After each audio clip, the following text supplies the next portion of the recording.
कृष्णा कृष्णा हरे हरे, हरे राम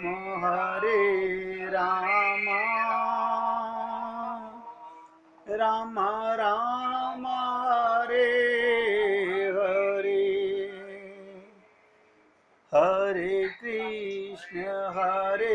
कृष्णा कृष्णा कृष्णा हरे हरे, हरे राम राम राम राम हरे हरे, हरे कृष्णा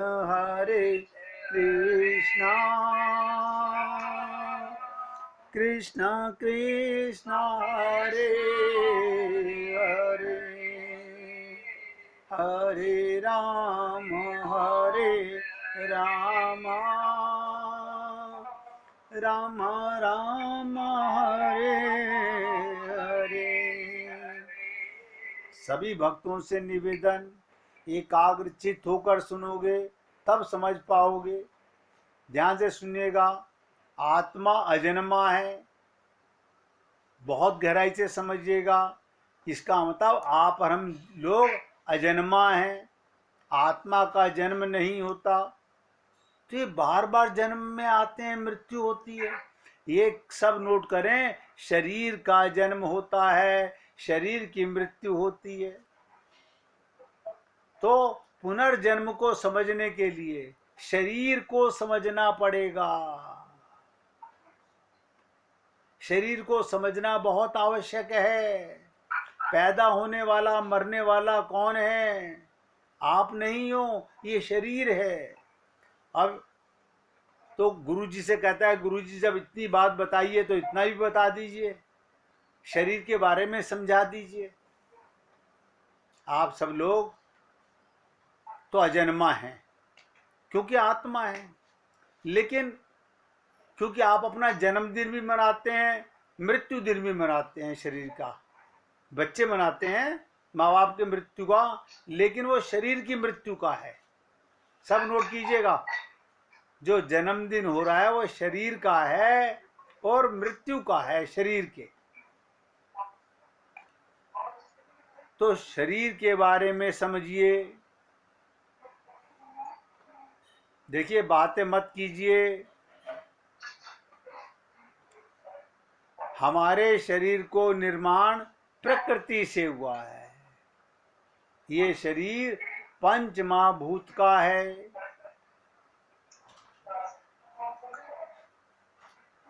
और इसके अंदर तीन गुण माया के, सत्व रज और तम। प्रकृति के तीनों गुण आ जाते हैं। सत्व गुण भी आ जाते हैं, राजस गुण भी आ जाते हैं और तामस गुण भी। सबसे पहले बुद्धि तत्व का निर्माण होता है शरीर में। सबसे पहले बुद्धि तत्व का निर्माण होता है और बुद्धि से ही अहंकार की उत्पत्ति होती है और अहंकार से ही ये ज्ञानेंद्रियां, 5 ज्ञानेंद्रियां। आप हम लोग कहते हैं ना, मैंने अपनी आंख से देखा, ये देखो आंख का अहंकार। मैंने अपने कान से सुना, ये कान का अहंकार। मैंने अपनी नासिका से सूंघा, मैं कैसे मना कर दूं। मैंने स्पर्श करके देखा है।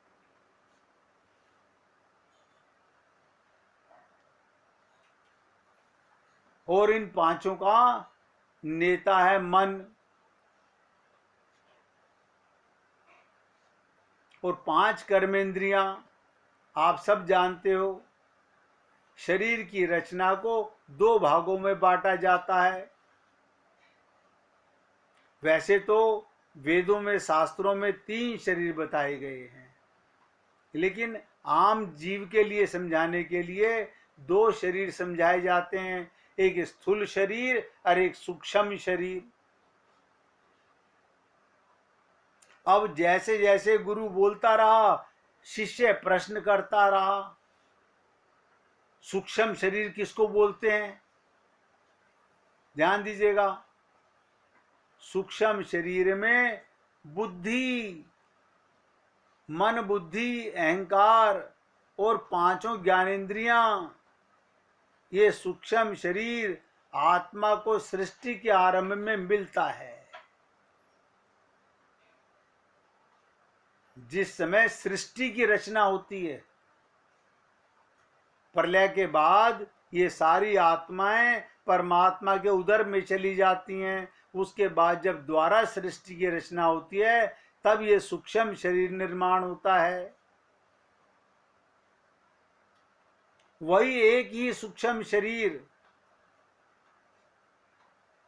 वही एक सूक्ष्म शरीर, ध्यान से सुनिएगा, सृष्टि के अंत तक उस आत्मा के साथ पूरे जीवन काल में रहता है। आप किसी शरीर में जाइए, सूक्ष्म शरीर साथ जाएगा। क्यों? कल्याण तो भी हुआ नहीं, भगवत प्राप्ति तो भी हुई नहीं, परम पद तो हुआ नहीं, भगवान के लोक में तो गए नहीं। तो संसार में जब तक ये सृष्टि रहेगी, इसको भी नोट कर लीजिए, 43,20,000 वर्ष तक सूक्ष्म शरीर वही रहता है। स्थूल शरीर बदलता रहता है।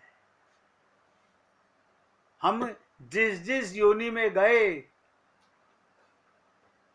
जब से सतयुग आया है, जब से ये चतुर्युग शुरू हुए हैं, तब से हम सूक्ष्म शरीर वही है हमारा। तभी तो हमारे कर्मों का लेखा जोखा उसके साथ साथ चल रहा है। यदि बीच में किसी मनुष्य शरीर में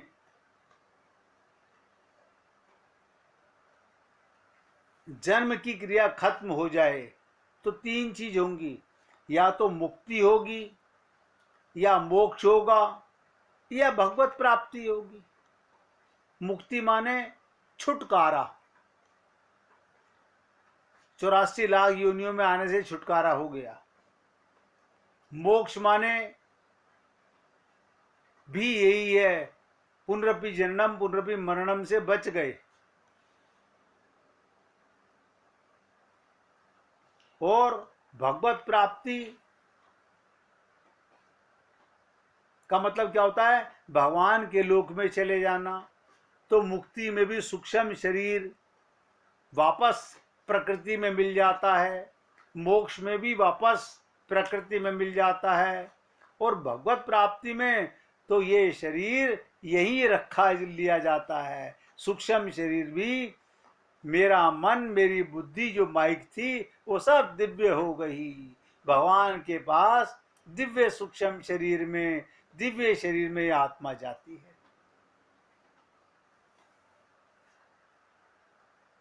तो स्थूल शरीर के विषय में आप समझ गए।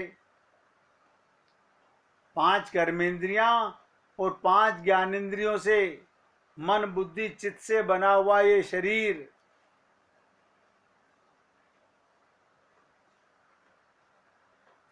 और जन्म किसे कहते हैं? जब बच्चा माँ के गर्भ से आता है, तो आप हम सब लोग शरीर को देख करके, लड़का पैदा हुआ है, लड़की पैदा हुई है, कोई नहीं कहता कि जीव आत्मा अपने करणों सूक्ष्म शरीर के साथ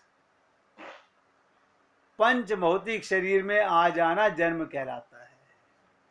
वो सूक्ष्म शरीर सबसे श्रेष्ठ शरीर है, ये मनुष्य शरीर, जिसमें आप और हम लोग हैं।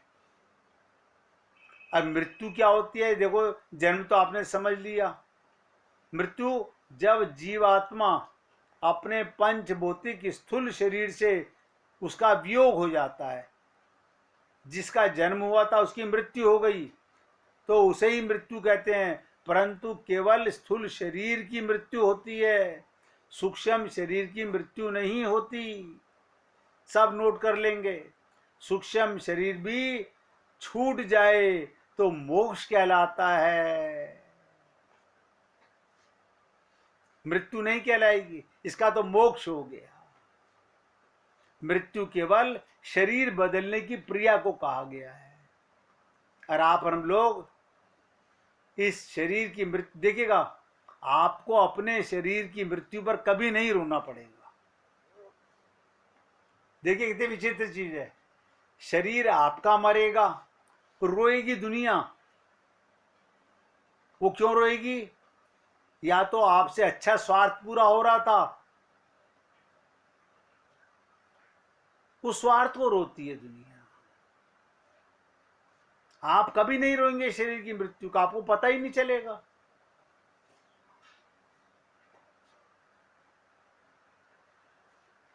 तो आत्मा शरीर बदलती है, इसी को जन्म और इसी को मृत्यु कहते हैं।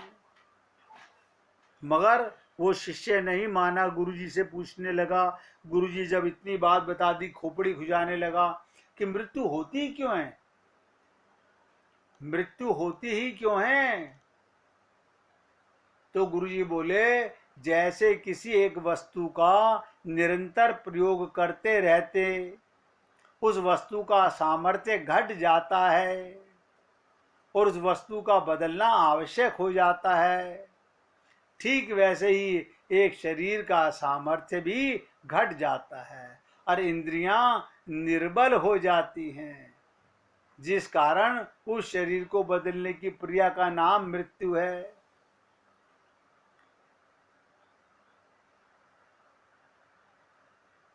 सोचिए इन बातों को। मृत्यु होना बुरी बात नहीं है। लोग इससे इतना डरते क्यों हैं?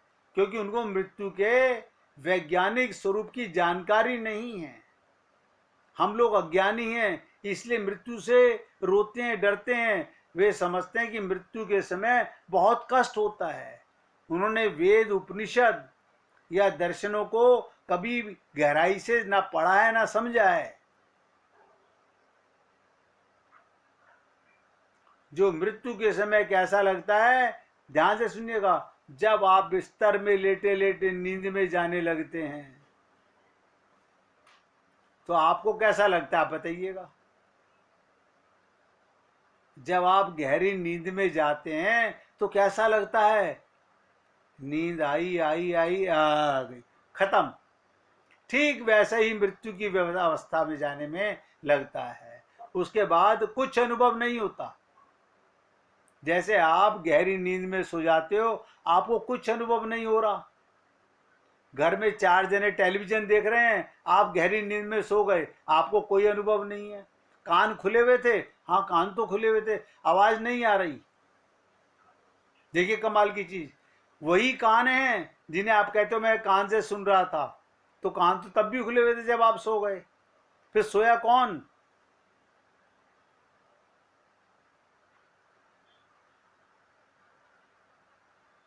इसीलिए कहते हैं बिस्तर पर लेटे लेटे नींद में जब जाने लगते हो तो आपको कैसा लगता है, ठीक वैसा ही मृत्यु की अवस्था में, ऐसी गहरी नींद में उसे पता ही नहीं होता मैं कहां से आया हूं, कौन हूं। मूर्छा आने लगती है, ज्ञान शून्य होने लगता है, जिससे आपको कोई पीड़ा ना हो। यही ईश्वर की सबसे बड़ी कृपा है कि मृत्यु के समय मनुष्य ज्ञान शून्य होने लगता है। और ध्यान दीजिएगा, जब जन्म होता है तो बच्चा रोता क्यों है? वो आने का मार्ग है। आने का मार्ग का मतलब वो अपने प्रीतम को, भगवान को छोड़ के आता है। अपने हृदय में माँ के गर्भ में भगवान से बात कर रहा होता है और भगवान उसे जैसे ही जन्म देते हैं तो तुरंत उस भगवान के लिए रोता है। कोई माँ बाप के लिए नहीं रोता, कोई माँ बाप के लिए नहीं रोता, कोई पुनर्जन्म के लिए नहीं रोता। वो उस भगवान को ढूंढता है, वो कहां गया। इसलिए मृत्यु के समय भगवान की सबसे बड़ी कृपा होती है, ये जीव ज्ञान शून्य हो जाता है, सुषुप्ता अवस्था में चला जाता है, जिसे गहरी नींद भी कहते हैं।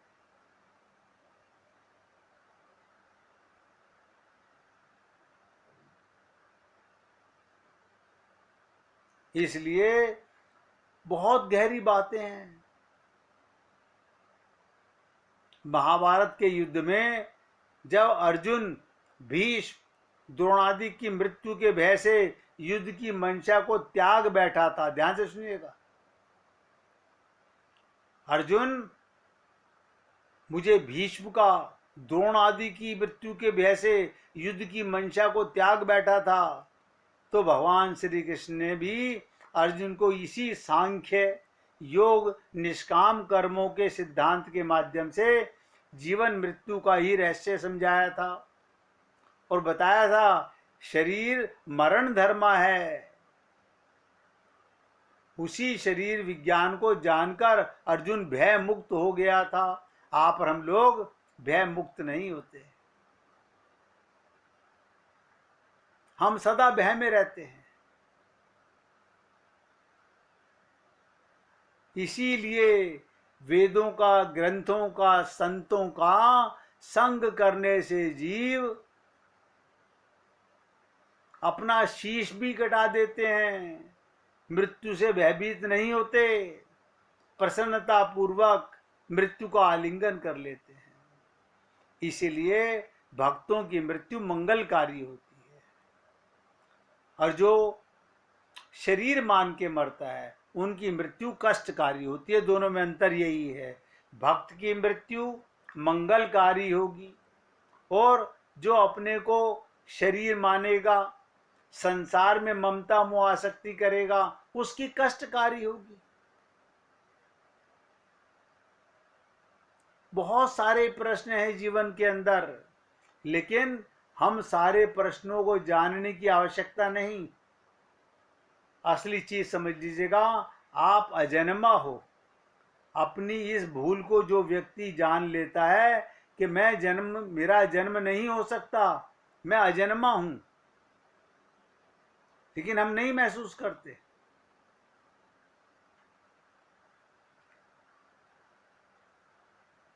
भगवान की भक्त पर और संत पर कैसे कृपा होती है, छोटी सी लीला सुन लीजिए। अभी मैंने कल की लीला की चर्चा नहीं की है कि राधा जी की कौन सी परीक्षा भगवान लेने आए थे। पता नहीं, शायद किसी भक्त हो सकता है याद भी हो, पूछेंगे अभी, ध्यान से सुनिएगा। एक बार रूप गोस्वामी राधा कुंड के किनारे बैठकर ग्रंथ का लेखन कर रहे थे और ग्रंथ का लेखन करने में इतना खो गए, प्रेम में खो जाना, भगवान के कार्य में डूब जाना, उन्हें ध्यान ही नहीं रहा कि सूरज ठीक उनके सर पर मंडरा रहा है और झुलसती गर्मी के अंदर दिन के समय रूप गोस्वामी जी विचलित नहीं, मन, धूप की चिंता ही नहीं। क्यों? शरीर का भान ही नहीं था। इसे कहते हैं, वो जो लिख रहे थे वो भगवान की लीलाओं में डूबे हुए थे। उसी समय दूर से आते हुए श्री सनातन गोस्वामी ने उन्हें देखा और भावमग्न होकर लेखन कर रहे हैं। और क्या देखा, ध्यान से सुनिएगा। भगवान की कृपा, सनातन गोस्वामी ने देखा उनके पीछे एक नव युवती खड़ी हुई है और अपनी चुनरी के रूप गोस्वामी जी की छाया किए हुए है। उन्हें पता नहीं, रूप गोस्वामी को इस बात का एहसास नहीं। वो इतनी भयंकर धूप, झुलसती धूप में बैठ करके ग्रंथ लिख रहे हैं, लेकिन जा पर कृपा राम की हुई, वो राधा रानी उस जीव पर, भक्त पर कृपा कर रही है। चुनरी अपनी उसके सर पे करके ओढ़नी बना करके खड़ी हुई है। तो कहते हैं निकट पहुंचे तो नव युवती तपाए हुए सोने के रंग की सी, इतनी सुंदर कि माता लक्ष्मी, माता पार्वती, माता सरस्वती की सुंदरता को मिटा देने वाली एक नव युवती की सुंदरता के समक्ष तुच्छ जान पड़ती थी। और जैसे ही सनातन गोस्वामी ने देखा, उन्हें देखकर राधा रानी मुस्कुराई और अंतर ध्यान हो गई। यह है भक्त पर भगवान की कृपा। भगवान अपने भक्त पर कैसे कृपा करते हैं। सनातन गोस्वामी जी ने रूप गोस्वामी को डांटा और कहा, तुम्हें तनिक भी ध्यान नहीं, तुम क्या कर रहे हो। हम लोग भगवान की सेवक हैं और सेवक का काम स्वामी की सेवा करना होता है, ना कि स्वामी से सेवा स्वीकार करना। तुमको पता नहीं चला कि चारों तरफ तुम्हारे आग बरस रही है और तुम्हारे ऊपर छाया कौन कर रहा है।